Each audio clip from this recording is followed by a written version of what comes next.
cette édition de l'actualité mise en place du bureau de la Commission électorale nationale indépendante, le ministre de l'administration territoriale et de la décentralisation s'explique.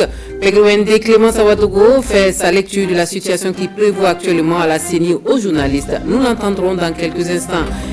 Dans ce journal, un réseau de délinquants démantelé par la police nationale avec dans son butin 2 crânes humains. Les présumés bandits sont présentés à la presse. Nous les découvrons. Et puis, une personne sur 10 qui souffrirait de faim dans le monde. L'insécurité alimentaire est aggravée par la crise sanitaire liée au Covid-19. Une actualité à suivre en fin d'édition. Bonsoir à tous. Merci de votre attention.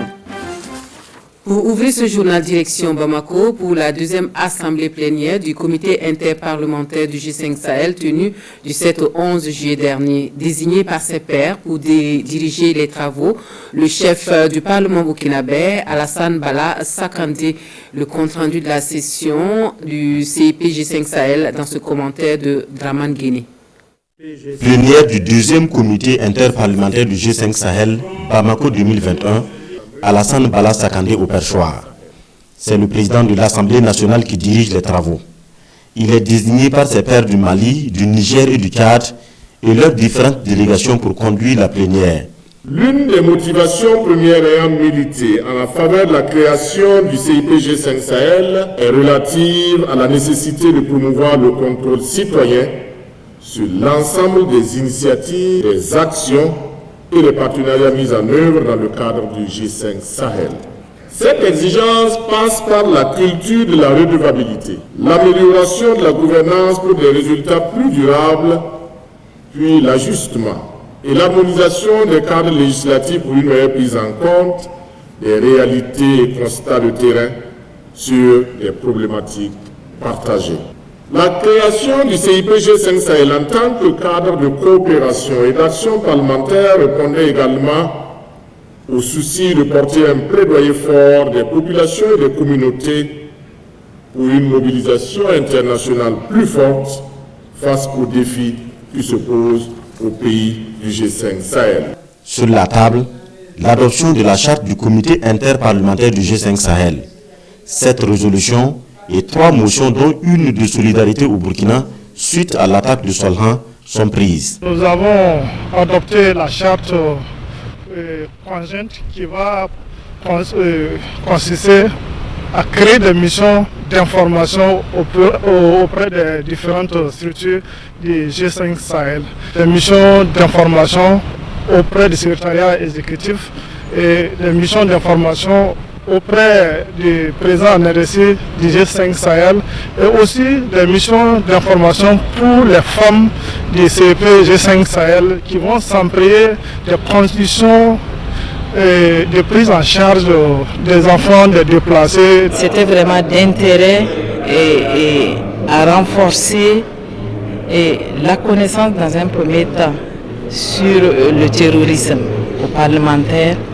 Ensuite, les guider dans les outils et les organes qu'ils veulent mettre en place pour rétablir la paix dans ces différents États-là. Après la plénière, les parlementaires du G5 Sahel sont reçus en audience par le président de la transition malien, Assimi Goïta.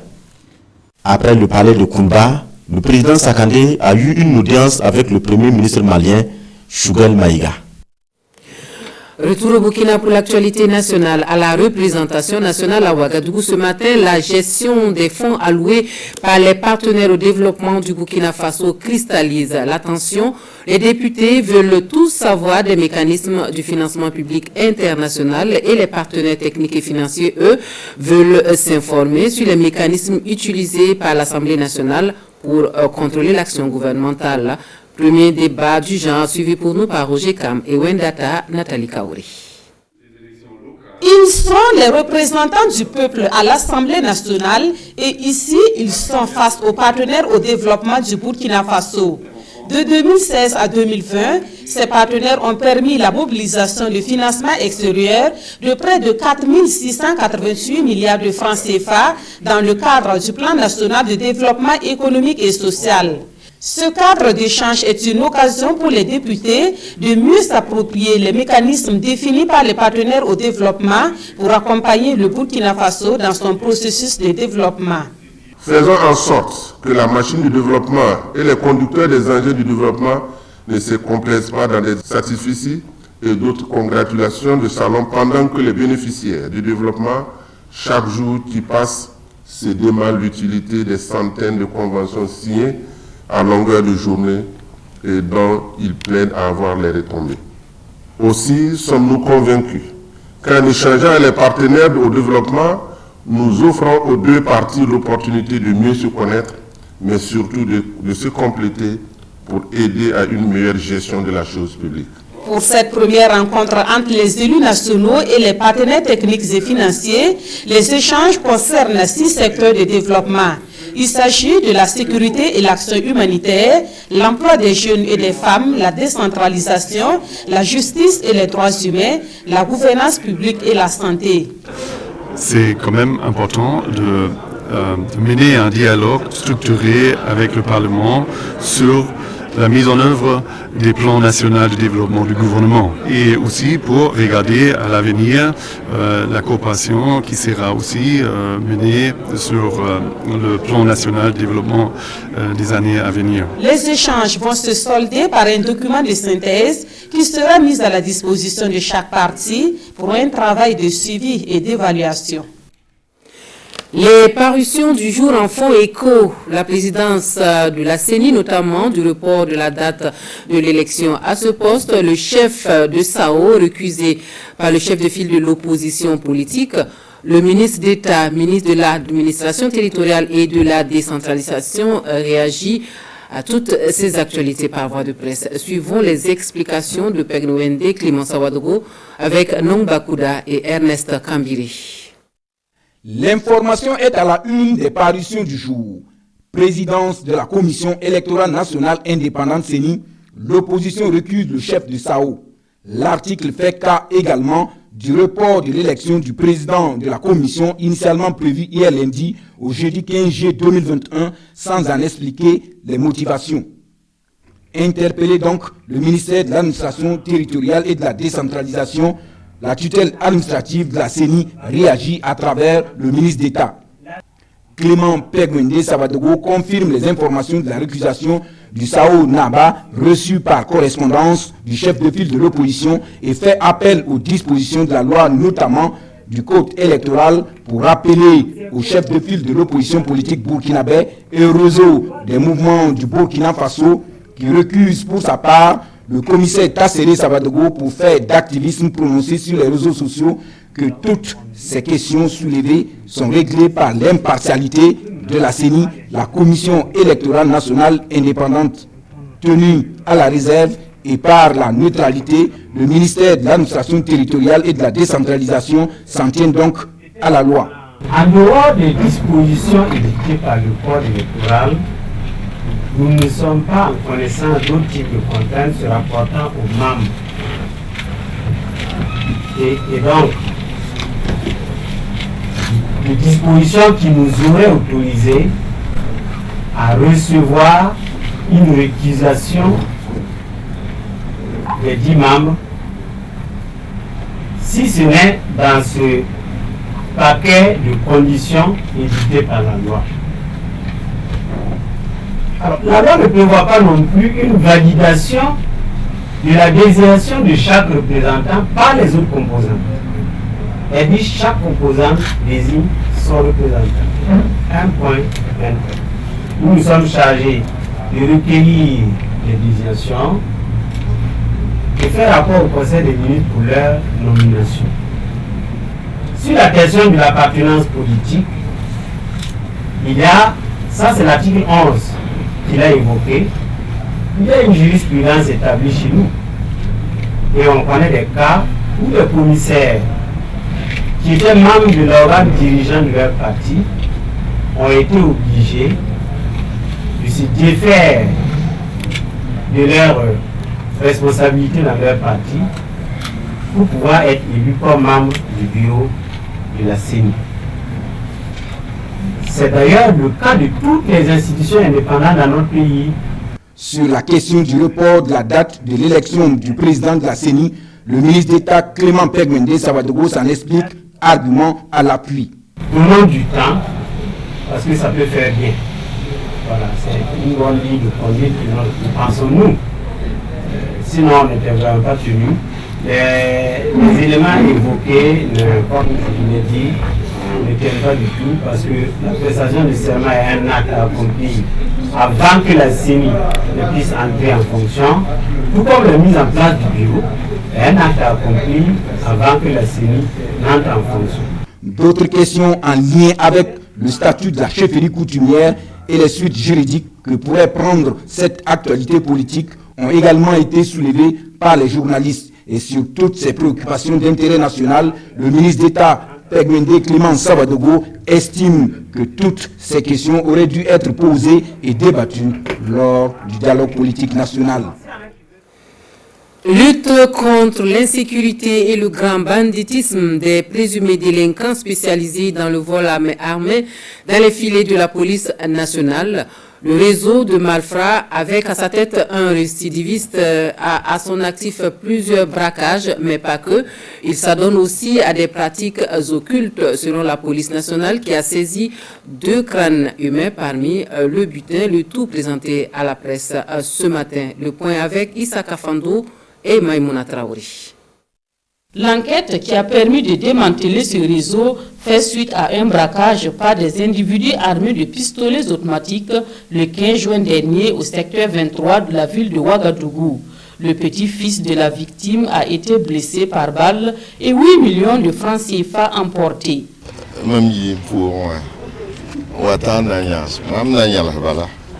revenais de ma ferme et c'est devant ma porte que j'ai été agressé par 3 hommes armés. C'est une de mes connaissances qui est à l'origine de cette agression. Celui-là même qui leur a fourni les renseignements. Selon le chef du service régional de la police judiciaire du centre, le cerveau du groupe est un ancien membre des forces armées, un récidiviste bien connu des services de police judiciaire pour avoir été déféré plusieurs fois pour des faits de grande criminalité. Le chef de gang, c'est quelqu'un qui a déjà fait ses séjours ici, suite au même fait de braquage, où des armes de guerre ont été saisies entre leurs mains. Il a été poursuivi en 2020, où il a été interpellé par le commissariat de Boulmigou, remis à la gendarmerie. Suite à ça, il est sorti.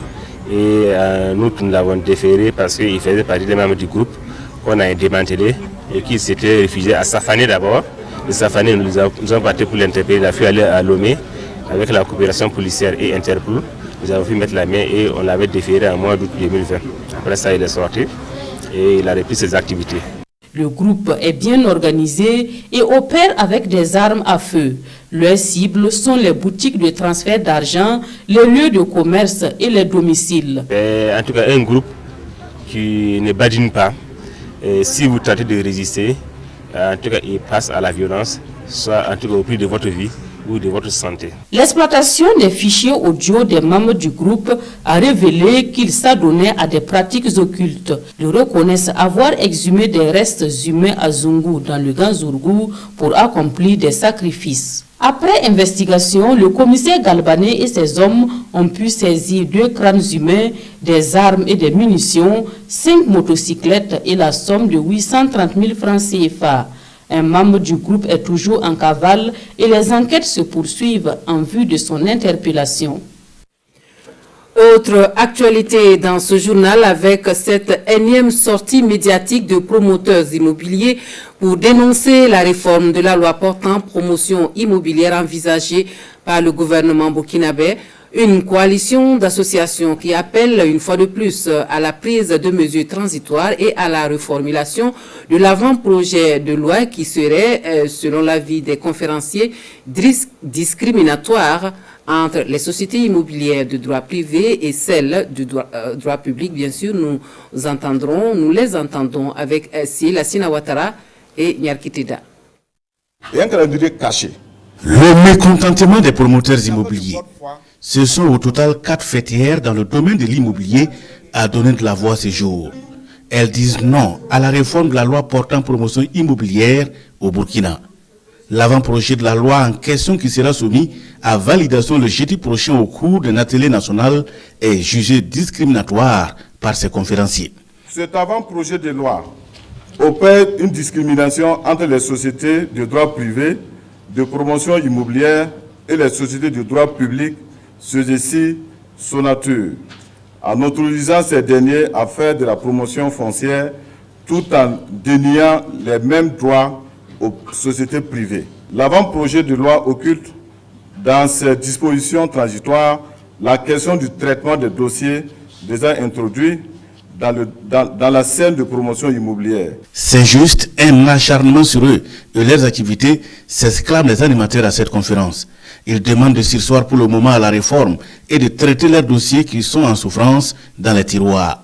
Et si réforme il doit y avoir, Roger Nikiema et ses pairs ont leurs propositions.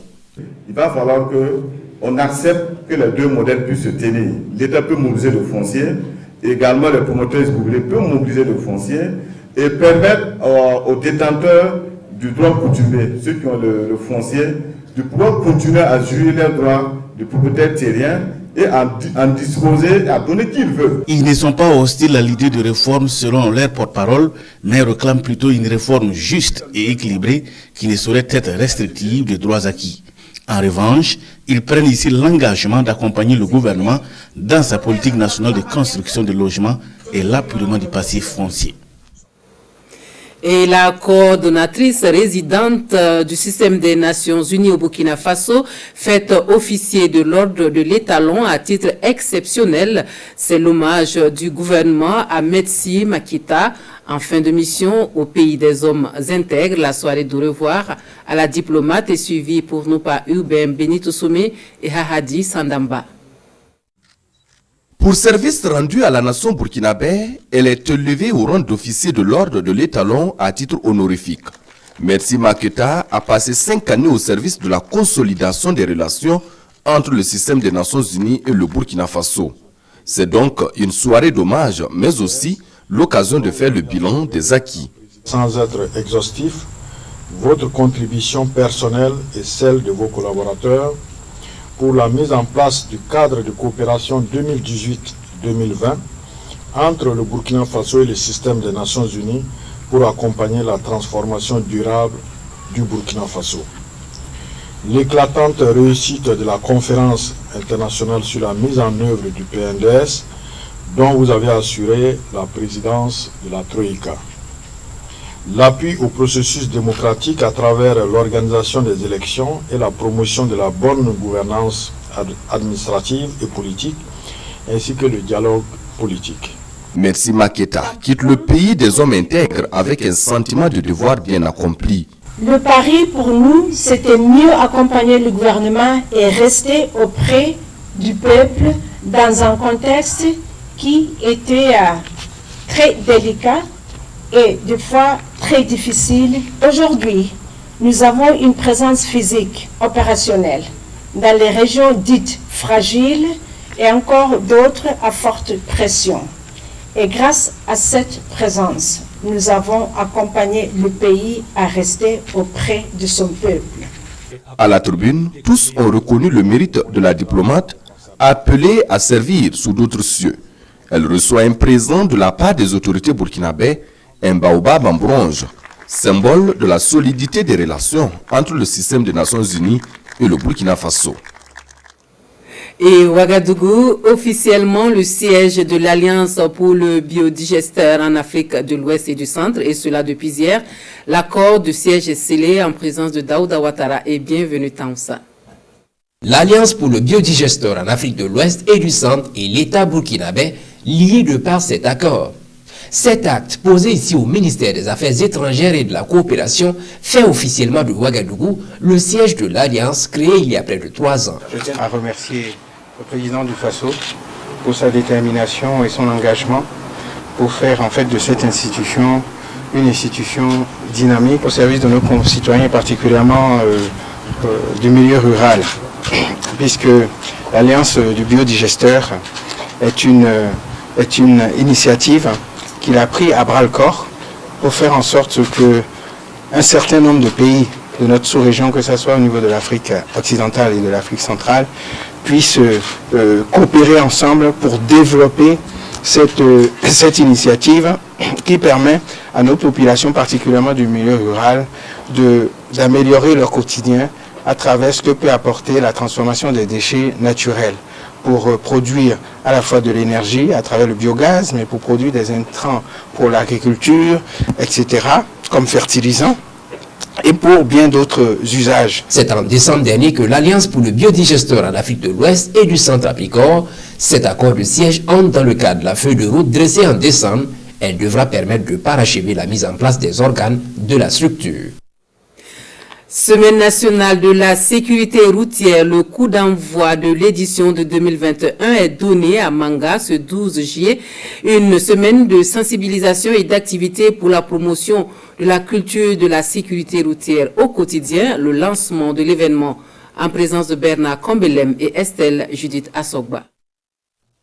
1060 morts en 2020 sur un total de 20 871 cas d'accident contre 978 décès sur 20 578 accidents en 2019 au Burkina Faso. Et pour la seule région du centre-sud, on dénombre 47 décès sur un total de 100 accidents en l'espace des 6 premiers mois de l'année dernière. Un tableau sombre peint ici, malgré les efforts faits par le ministère des Transports, de la Mobilité urbaine et de la Sécurité routière. Je ne suis pas sûr que le message passe. Alors comment faire? C'est pour ça que cette année, notre thème, c'est comment on arrive à construire une action au quotidien. Comment on arrive à faire en sorte que les maires s'impliquent davantage. Comment on arrive à faire en sorte que l'association des parents d'élèves puisse s'impliquer. Comment on arrive à faire en sorte que la réglementation aussi puisse s'appliquer par rapport, par exemple, au port de casque.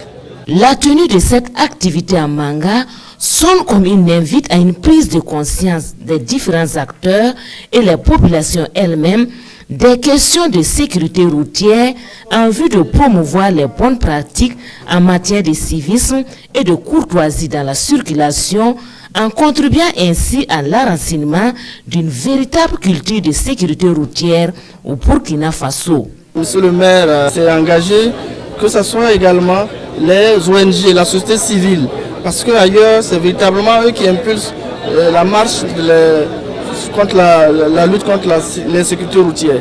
Nous voulons que dans notre pays également, les ONG, les associations puissent travailler à ce que les consciences puissent être sensibilisées, rappeler à chacun son obligation à faire adopter des comportements civiques en matière de circulation routière. Une conférence publique sur la sécurité routière, une session foraine de la commission technique spéciale de retrait des permis de conduire, des activités de sensibilisation et de promotion des bonnes pratiques en circulation et une caravane sur le port des casques sont entre autres les activités phares qui vont meubler la semaine de la sécurité routière ici à Manga du 12 au 17 juillet. Susciter l'intérêt des jeunes pour le métier de la maintenance et permettre à ce secteur d'apporter des réponses à la question de l'employabilité. C'est toute l'ambition affichée par le Salon africain de la maintenance. La première édition du SAMA, ce sont 3 jours d'activité et d'exposition, le tout dans le but de séduire la jeunesse. Le salon ouvre ses portes ce matin à Ouagadougou en présence de Gérard Sommet et Draman Guéné. À ce premier jour, plus d'une vingtaine de stands sont déjà occupés par les maintenanciers des différents secteurs d'activité. Maintenance et employabilité des jeunes, c'est le thème de cette première édition du Salon africain de la maintenance. Un salon né pour promouvoir le métier de la maintenance. La maintenance, c'est toutes les actions que l'on fait pour assurer la disponibilité d'un bien, d'un équipement, d'une infrastructure. Donc la maintenance ne touche pas que le monde informatique, la maintenance touche le monde mécanique, le monde électrique, le monde électronique, même le cordonnier est un maintenancier. Donc tout ce qui est bien, pour assurer sa pérennité, donc il faut de la maintenance. Donc la maintenance touche tous les secteurs. Le ministre en charge de l'emploi ici représenté apprécie cette initiative.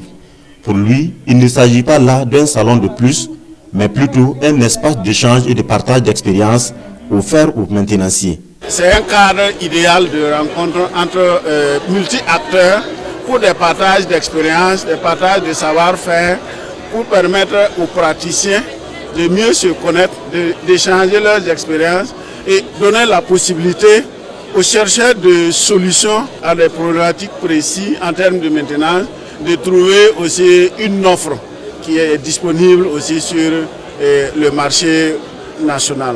Les activités du salon se poursuivent jusqu'au 15 juillet prochain. Invite est faite à tous les acteurs du monde de la maintenance à prendre part à ces expositions avec un gala de récompense à la clôture. Voici une nouvelle qui va soulager plus d'un à Bobo-Dioulasso, surtout par ces temps de soudure. La Sonagès organise une vente de céréales à prix subventionné. Le sac de 50 kg de maïs, par exemple, est vendu à 6 000 francs CFA. L'opération lancée lundi dernier s'étend jusqu'au mois de décembre. Une réponse à un cri de cœur que précisent Drissa Traoré et Kadou Romenki. Des sacs de maïs de 50 kg au prix subventionné de 6 000 francs CFA l'unité. C'est l'opération en cours ici au point de vente Sonagès de l'arrondissement 6 de la commune de Bobo-Dioulasso.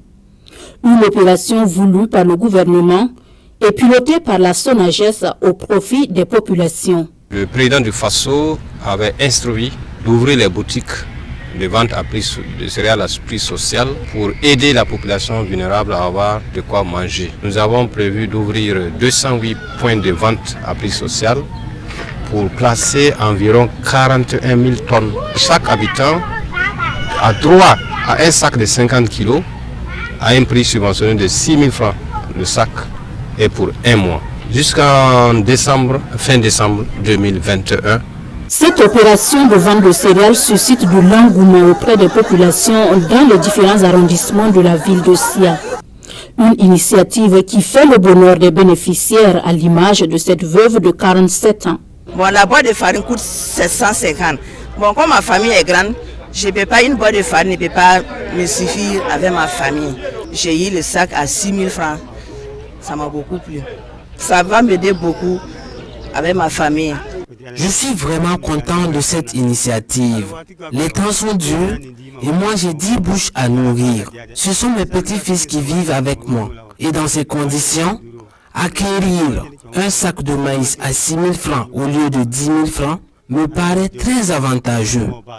Selon les premiers responsables de la Sonagès, cette opération de vente de maïs à prix subventionné s'étend actuellement sur 12 régions du pays. Et ici à Bobo-Dioulasso, elle concerne tous les 7 arrondissements de la ville où des points de vente ont été aménagés au profit de la population.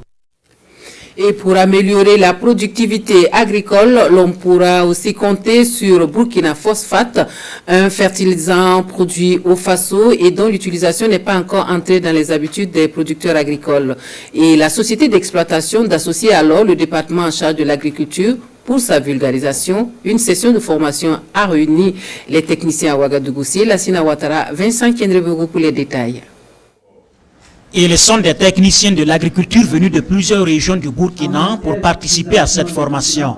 Une formation sur les bonnes pratiques en matière d'utilisation du Burkina Phosphate dans l'agriculture et la vulgarisation de ce fertilisant produit sur le sol burkinabé. L'objectif, enseigner à ces hommes et femmes de terrain comment utiliser Burkina Phosphate et les amener à en faire la promotion auprès des paysans. Burkina Phosphate est en général très peu connu par nos producteurs et peu utilisé. Donc la formation en réalité est en 2 composantes. Il y a les formations en salle, mais aussi donc des formations sur le terrain et donc une mise en application donc, de ce Burkina Phosphate sur des parcelles de démonstration afin que les producteurs puissent regarder et observer et donc voir la différence qu'il y a en appliquant le Burkina Phosphate avec les parcelles où il n'y a pas eu de Burkina Phosphate. C'est de montrer aux producteurs qu'effectivement, ils gagnent en utilisant le Burkina Phosphate.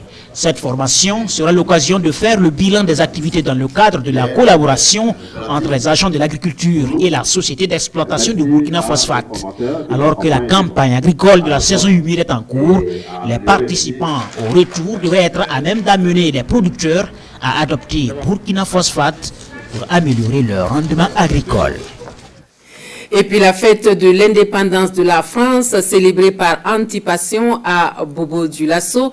Les Français du SIA commémorent leur fête nationale ce 10 juillet en toute convivialité dans le respect des mesures barrières imposées par le Covid-19. Kassoum Milogo et Kadou Romaine qui sont conviés à la soirée.